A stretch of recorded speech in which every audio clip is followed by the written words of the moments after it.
Alrighty, welcome back, everyone. We just talked about a new ruling coming out of North Carolina that might just force UNC and NC State to play App State, ECU, maybe Charlotte down the road, which I'm all in favor for, but definitely is getting pushback from UNC and NC State right about now, I bet. But let's get into a possible docuseries that could be coming to the SEC in 2024. And I'm all for it. It would just be incredible. There is a ton of stuff that will go into this, and nothing is necessarily set in stone, but it sounds like this is really coming to reality and probably will be something that we see at some point in the off-season after the year. Apologies, went to the entirely wrong slide there.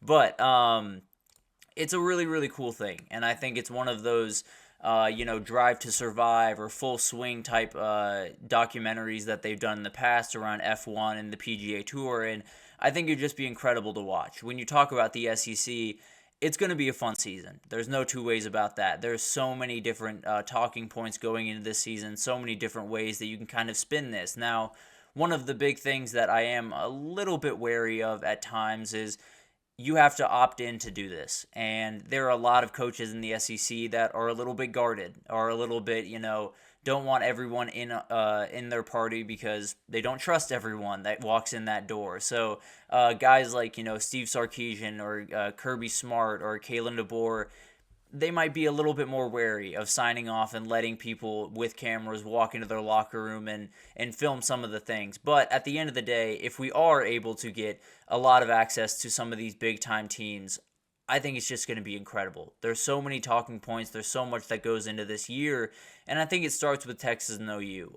Two teams coming into the conference of that caliber is always going to be a huge story. And especially with, Texas possibly gearing up to be the SEC champion, trying to, be one of the best teams in the league going forward, and definitely has a lot going for it going into this season.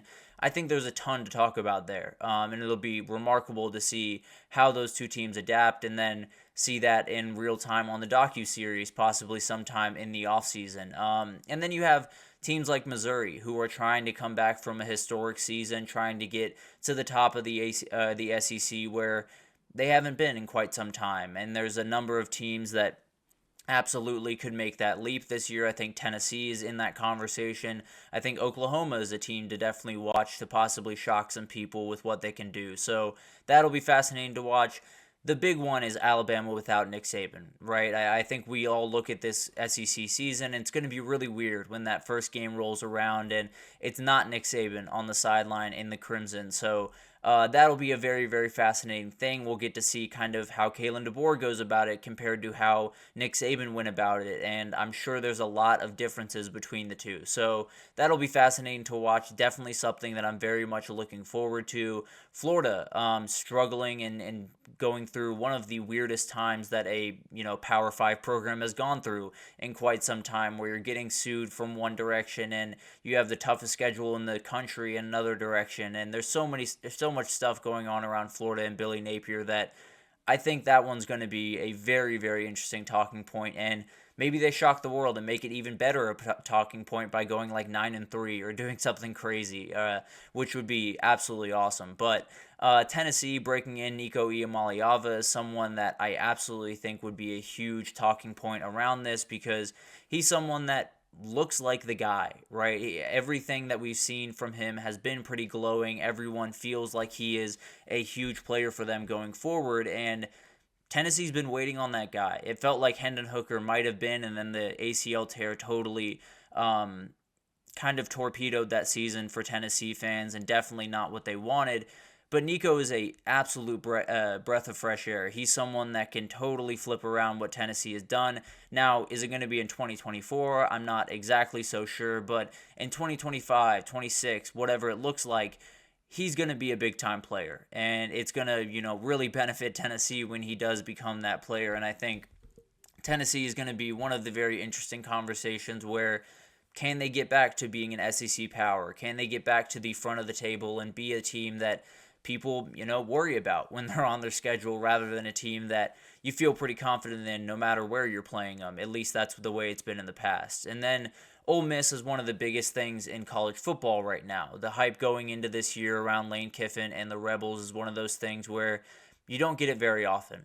You don't have all these big time transfers come in. You don't have a ton of the other things that have happened around Ole Miss and not have this a remarkable amount of hype. Now, Lane Kiffin would call it rat poison. He would call it a number of different things. But the reality is, it's going to be an incredible thing to watch. And having Lane Kiffin at the center of it is about as good as you could ask for. So I think it's going to be an incredible thing to watch there. Georgia trying to get back up to the top and be the next Alabama. You know, if they win a national title this year, it's going to be hard to sit there and say they don't have a shot to be that next team that dominates college football over the next decade and does just remarkable things. Now, it's going to be much harder to do than what Saban and Bama had to do because the playoffs is going to be bigger and winning national titles is going to take a little bit more.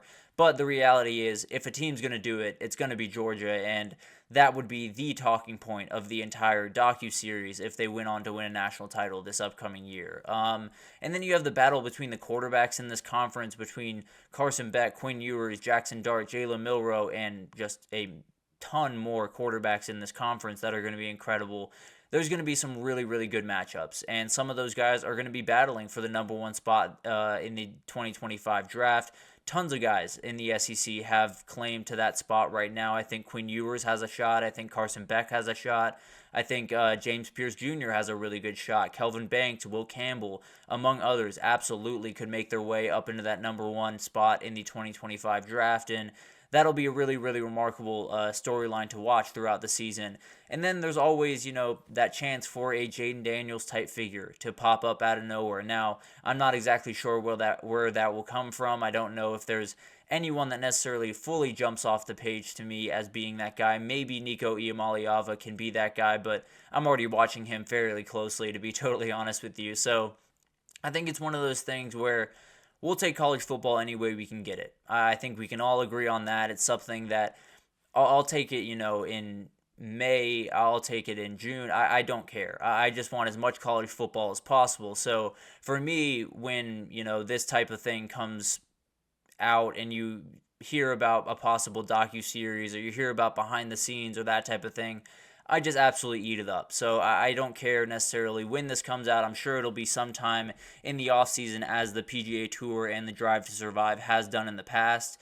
And so we'll know the outcomes of the games. We'll know who's going to win the whole thing. But there's still going to be incredible content in there. There's still going to be incredible behind-the-scenes stuff. And it's going to show us some of the stuff that goes on in the SEC that we might not fully know about right now. So I think it's just going to be incredible. I kind of hope they do it for every single conference, but I understand that is a very, very tough endeavor. But if this one goes really well, then maybe they'll expand that and go to different conferences and kind of make this a regular thing around college football. So for me, it's all about just, consuming as much college football content as possible, if I'm being totally honest with you. And if, Full Swing and Drive to Survive is any indication of what this will look like, I will absolutely be watching. They're going to be absolutely incredible storylines, incredible people to follow, maybe some sob stories at the end of the season, maybe some triumphant returns, maybe Ole Miss steals the show and wins a national title. So there's incredible things that can happen in this